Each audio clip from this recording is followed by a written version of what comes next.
माँ माँ, मुझे इनसे बचाओ, बचाओ मुझे। चुड़ैल जलपरी की बेटी को मशीन में डाल रही होती है।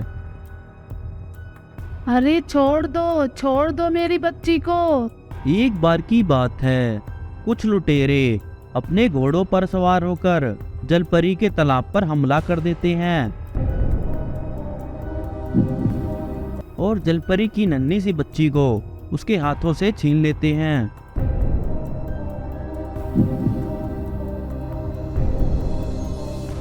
साथियों, हमारा काम हो गया, अब चलो। ऐसा कहकर वह वहां से जाने लगते हैं। जलपरी कहती है, अरे छोड़ दो मेरी बच्ची को। तुम इसे कहाँ लेकर जा रहे हो? माँ माँ, मुझे इनसे बचाओ, बचाओ मुझे। तभी एक लुटेरा उस जलपरी को मारकर वहीं घायल कर देता है और वहां से सब के सब चले जाते हैं।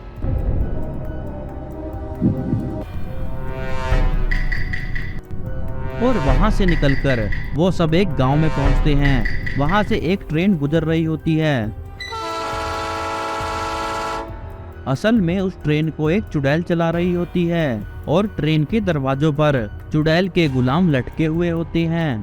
जैसे ही एक लुटेरा पटरी पार करने की कोशिश करता है, ट्रेन उसके ऊपर चढ़ जाती है और वह वहीं घायल हो जाता है। लुटेरा कहता है, आँख की अंधी है क्या? देख के नहीं चला सकती? साथियों, मारो इनको। तभी चुड़ैल के राक्षसों और लुटेरों में लड़ाई हो जाती है। लुटेरे अपनी तलवार से सभी राक्षसों को वहीं घायल कर देते हैं।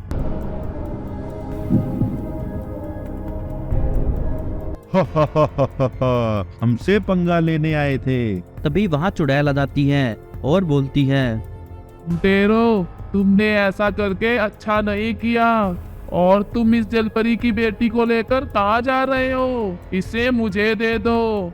लुटेरा कहता है, चुड़ैल, चुपचाप यहाँ से चली जा, वरना तेरा भी वही हाल करेंगे जो इन राक्षसों का किया है। उसकी यह बातें सुनकर चुड़ैल को बहुत गुस्सा आ जाता है और वह सभी लुटेरों की मुंडी वहीं तोड़ देती है। लुटेरों का सरदार अपनी जान बचाकर भागने लगता है। तभी चुड़ैल उसकी एक टांग तोड़ देती है और उसे लंगड़ा बना देती है। वह जलपरी की बेटी को अपनी गोद में उठा लेती है और बोलती है, अरे, ये तो जलपरी की बेटी है। ये तो कितनी सुंदर है। इसे तो मेरे पास होना चाहिए। चलो, मैं तुम्हें ले चलती हूँ। आज से मैं ही तुम्हारी माँ हूँ।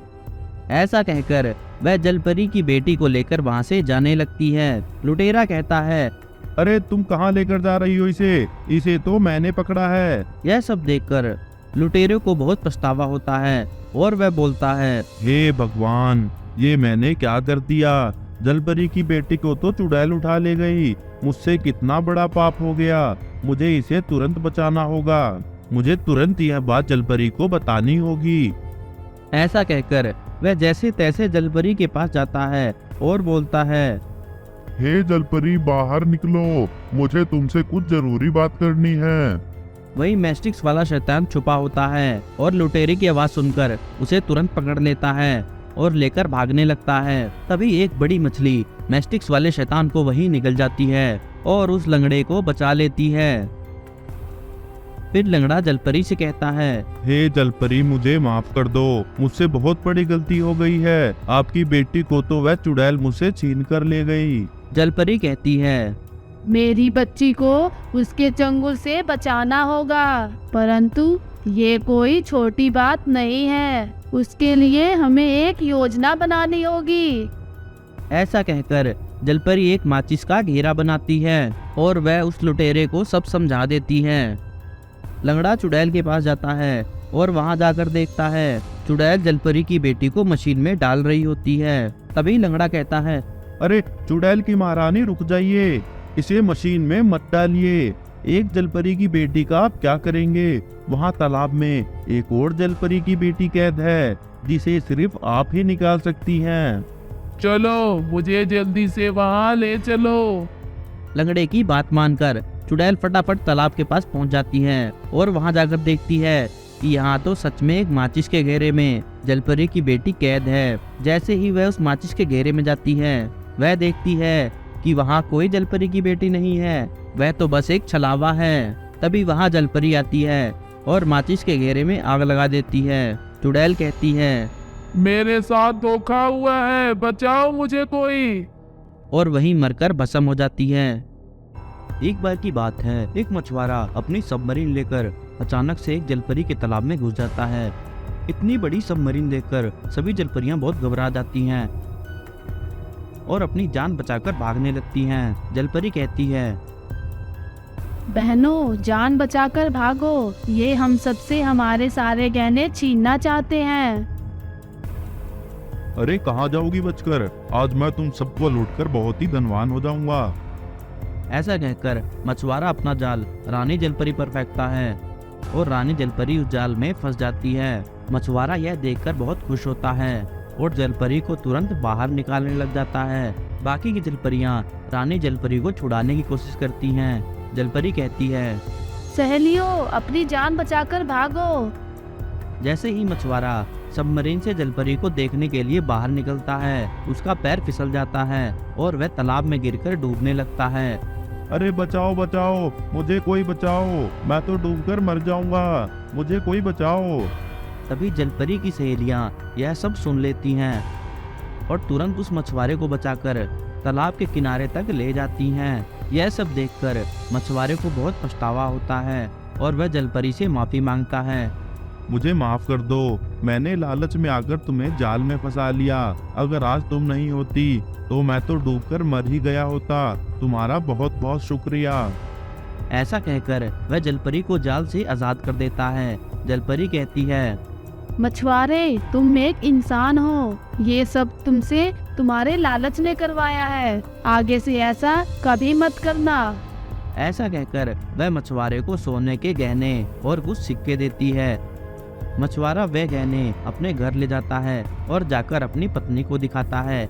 उसकी पत्नी कहती है, अरे, इतने सारे गहने आप कहाँ से लाए? अरे ये गहने तो मुझे उस तालाब की जलपरी ने दिए हैं। वह जलपरी बहुत ही अच्छी हैं। आज से मैं उन्हें पकड़ने नहीं जाऊंगा। उसकी पत्नी भी वह सब गहने पाकर बहुत खुश होती है। समय बीतता है।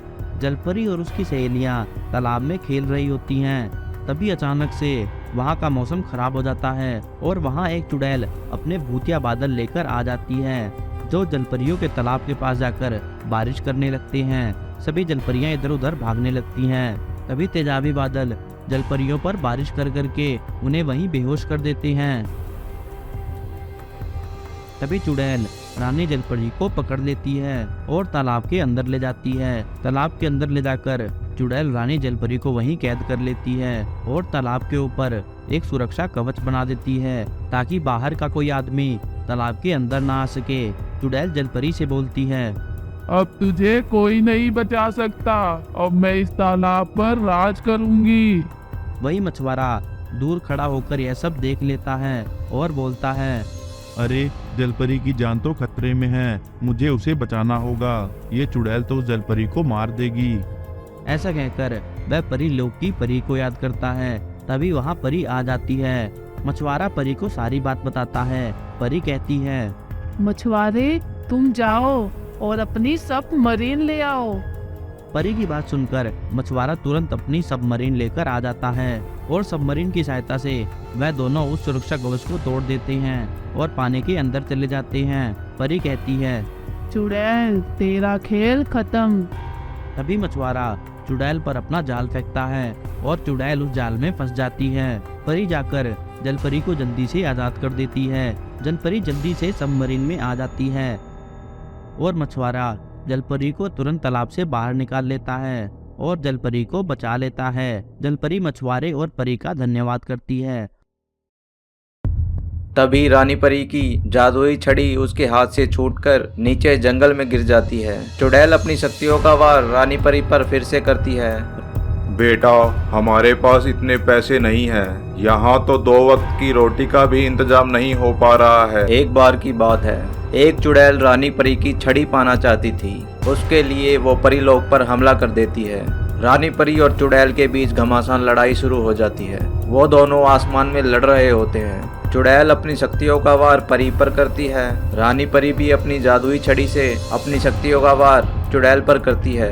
देखते ही देखते उनकी लड़ाई एक बहुत ही विकराल रूप ले लेती है। चुड़ैल अपनी शक्तियों का जोरदार वार रानी परी पर करती है। तभी रानी परी की जादुई छड़ी उसके हाथ से छूटकर नीचे जंगल में गिर जाती है। चुड़ैल अपनी शक्तियों का वार रानी परी पर फिर से करती है। रानी परी बहुत ही घायल हो जाती है। जैसे ही चुड़ैल रानी परी को मारने वाली होती है, तभी रानी परी की बहुत सी परी सहेलियां उसे बचाने के लिए वहां आ जाती हैं। इतनी सारी परियों को देखकर चुड़ैल घबरा जाती है और वहां से भाग जाती है। रानी परी की सहेलियां घायल रानी परी को उठाकर अपने साथ ले जाती हैं। उधर धरती लोक पर एक गांव में चिंटू नाम का एक गरीब लड़का रहता था। चिंटू की माँ बहुत ही पहले भगवान को प्यारी हो गई थी।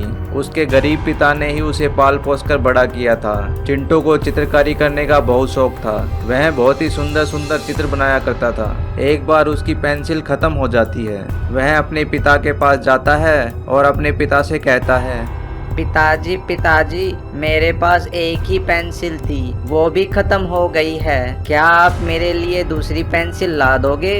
चिंटू का पिता बोलता है, बेटा, हमारे पास इतने पैसे नहीं हैं। यहाँ तो 2 वक्त की रोटी का भी इंतजाम नहीं हो पा रहा है। मैं तुम्हारे लिए नई पेंसिल कहाँ से ला कर दूँ? अपने पिता की ये बातें सुनकर चिंटू अपने पिता से बोलता है, कोई बात नहीं पिताजी, मुझे अब पेंसिल नहीं चाहिए। अब मैं भी आपके साथ जंगल में लकड़ियाँ काटने चलूँगा।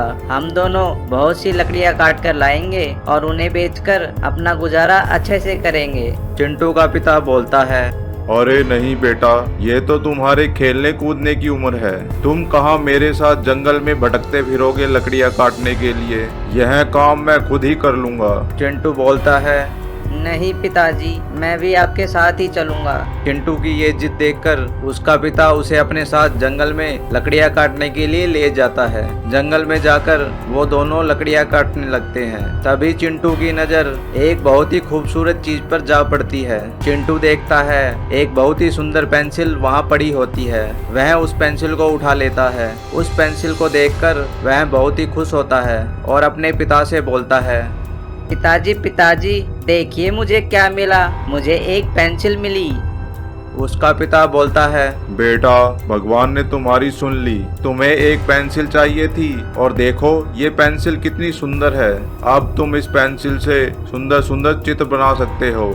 वह पेंसिल लेकर चिंटू अपने पिताजी के साथ घर पर आ जाता है। फिर चिंटू उस पेंसिल से एक बहुत ही सुंदर फुटबॉल बनाता है। तभी वहाँ एक जादू होता है और वह फुटबॉल असली बन जाती है। चिंटू ये देखकर बहुत ही हैरान होता है और वह ये बात अपने पिता से बताता है। उसका पिता यह देखकर बहुत खुश होता है और चिंटू से बोलता है, चिंटू बेटा, मुझे लगता है यह कोई जादुई पेंसिल है। इससे तुम जो भी बनाते हो वो असली हो जाता है। परंतु बेटा, तुम इसका इस्तेमाल बहुत ही समझदारी के साथ करना। इस पेंसिल से कोई भी गलत काम मत करना। चिंटू बोलता है, जी पिताजी, जैसा आप कहें, मैं इस पेंसिल से कोई भी गलत काम नहीं करूंगा और इसका सोच समझकर इस्तेमाल करूंगा। फिर चिंटू उस पेंसिल से बहुत सी किताबें बनाता है। वो सब किताबें असली बन जाती हैं। उसके बाद चिंटू अपनी पेंसिल से एक बहुत ही सुंदर घर बनाता है और उसके सामने एक बहुत बड़ा सुंदर घर प्रकट हो जाता है। फिर चिंटू अपने लिए एक साइकिल बनाता है। तभी उसके सामने एक बहुत ही सुंदर साइकिल प्रकट हो जाती है। उधर दूसरी तरफ चुड़ैल उस जादुई छड़ी की तलाश में गांव में पहुंच जाती है। वह यह देख लेती है कि परी की जादुई छड़ी अब एक पेंसिल में बदल गई है और वह पेंसिल चिंटू के पास है। फिर वह चुड़ैल एक बूढ़ी औरत का भेष बनाकर चिंटू के पास जाती है। वह चिंटू से बोलती है, बेटा, मैं एक गरीब औरत हूँ, मेरे पास रहने के लिए कोई जगह नहीं है। क्या तुम मुझे अपने घर में रहने दोगे? चिंटू बोलता है, हाँ हाँ माताजी, आप तो मेरी माँ की तरह हैं। आप मेरे घर में रह सकती हैं। और यह कहकर वह बूढ़ी औरत को अपने घर में रख लेता है। वह बूढ़ी औरत चिंटू के घर में रहने लगती है और वह मौके की तलाश करने लगती है जब वह चिंटू की पेंसिल चुरा सके। एक दिन चुड़ैल को वो मौका मिल जाता है। वह चिंटू से उसकी पेंसिल छीनने की कोशिश करती है, परंतु तभी रानी परी वहां आ जाती है और वह चिंटू को बता देती है कि यह बूढ़ी औरत एक चुड़ैल है और वह तुमसे तुम्हारी जादुई पेंसिल छीनने आई है। उसकी ये बातें सुनते ही बूढ़ी औरत एक चुड़ैल के रूप में बदल जाती है और अपनी शक्तियों का वार रानी परी पर करती है। रानी परी के पास उसकी जादुई छड़ी नहीं होती। चुड़ैल की शक्ति लगते ही रानी परी घायल हो जाती है। यह सब देखकर चिंटू एक बार घबरा जाता है। फिर चिंटू को ख्याल आता है और वह अपनी जादुई पेंसिल से नागराज का चित्र बना देता है। नागराज का चित्र बनते ही नागराज वहां प्रकट हो जाते हैं। नागराज अपनी शक्तियों का वार चुड़ैल पर करते हैं। अचानक वे इस हमले से चुड़ैल घबरा जाती है और वहां से भाग जाती है। फिर रानी परी चिंटू को सारी बात बताती है कि किस तरह उसकी जादुई छड़ी जंगल में गिर गई थी और वह जादुई पेंसिल बन गई। असल में यह जादुई पेंसिल ही जादुई छड़ी है। यह बात सुनकर चिंटू अपनी जादुई पेंसिल रानी परी को दे देता है। रानी परी के हाथों में जाते ही जादुई पेंसिल जादुई छड़ी में बदल जाती है। रानी परी चिंटू की ईमानदारी देखकर बहुत खुश होती है और उसे बोलती है, चिंटू, जब भी तुम्हें मेरी आवश्यकता हो तो तुम मेरा नाम पुकारना, मैं तुम्हारी सहायता करने के लिए आ जाऊंगी। ऐसा कहकर नागराज और रानी परी वहां से चले जाते हैं और चिंटू खुशी खुशी अपने पिता के साथ अपने घर में रहने लगता है। तो प्यारे दोस्तों, कैसी लगी आपको यह कहानी? अगर आप इस कहानी का अगला भाग देखना चाहते हैं तो हमें कमेंट बॉक्स में जरूर बताएं। ऐसी ही और कहानियां देखने के लिए हमारे चैनल को लाइक और सब्सक्राइब करें और हाँ, बेल आइकन को दबाना ना भूलें। धन्यवाद। मेरे पीछे इच्छाधारी नागराज और रानी परी पड़े हुए हैं। मैं उनसे जान बचाने के लिए छुपती फिर रही हूँ। चुड़ैल उन तीनों को खिलौने में बदल देती है और रानी परी का अंडा भी चुरा लेते हैं। जैसा कि आपने पहले भाग में देखा कि किस तरह चुड़ैल नागराज और परी को देखकर वहां से भाग जाती है और वहां से भागकर वह एक गहरे जंगल में चले जाती है और वहां पर छुपने की जगह ढूंढने लगती है। तभी चुड़ैल को एक गुफा नजर आती है। वह छुपने के लिए उस गुफा के अंदर चली जाती है। गुफा के अंदर जाकर वह देखती है कि एक तांत्रिक अपनी तंत्र साधना कर रहा है। चुड़ैल को आता देखकर वह तांत्रिक बहुत भड़क जाता है और वह चुड़ैल से बोलता है, यह मेरी गुफा है, तू चली जा यहाँ से। तभी चुड़ैल बोलती है, हे काली शक्तियों के देवता, मेरी सहायता कीजिए।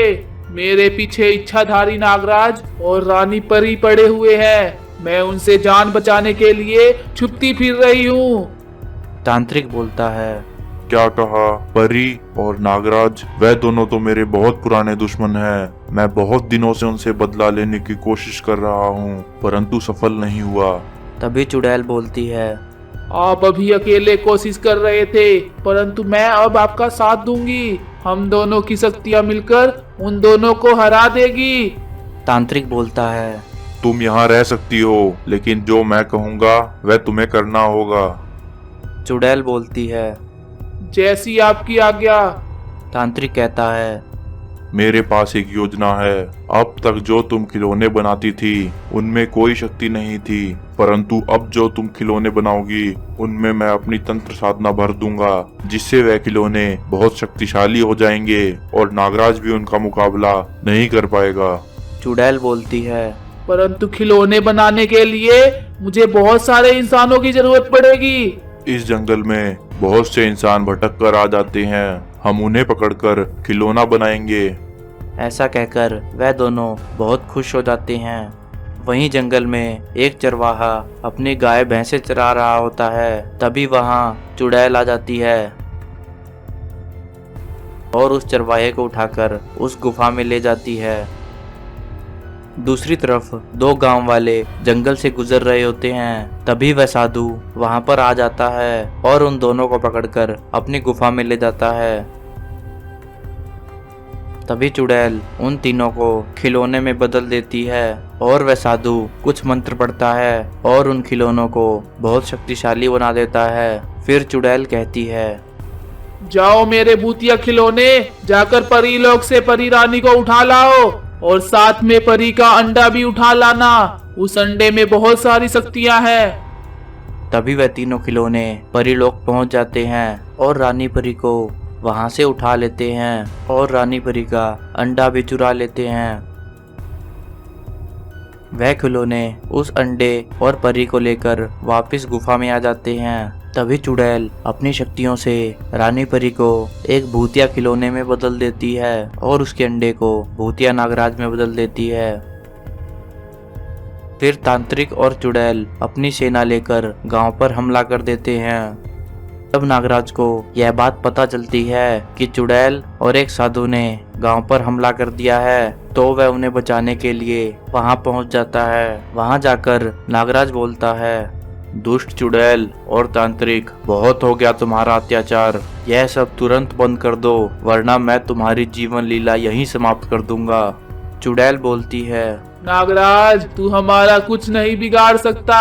देख हमारी सेना कितनी बड़ी है और अब तो मैंने रानी परी को भी अपने कब्जे में ले लिया है और साथ ही साथ उस भूतिया नागराज को भी उस अंडे से निकाल लिया है। मेरे भूतिया गुलामों, जाओ और नागराज को पकड़ कर ले आओ।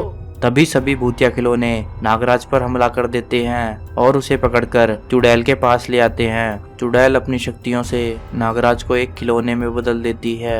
इच्छाधारी नागिन यह सब देख लेती है और बोलती है, चुड़ैल ने तो सबको अपना गुलाम बना लिया है और नागराज को भी नहीं छोड़ा। अब मुझे कुछ करना होगा। इस मामले में मेरी मदद एक ही इंसान कर सकता है और वो है वीरमैन। यह कहकर वह वीरमैन की तलाश में निकल पड़ती है। तो प्यारे दोस्तों, कैसी लगी आपको यह कहानी? अगर आप इस वीडियो का दूसरा भाग चाहते हैं तो हमें कमेंट बॉक्स में जरूर बताएं। ऐसी ही और कहानियां देखने के लिए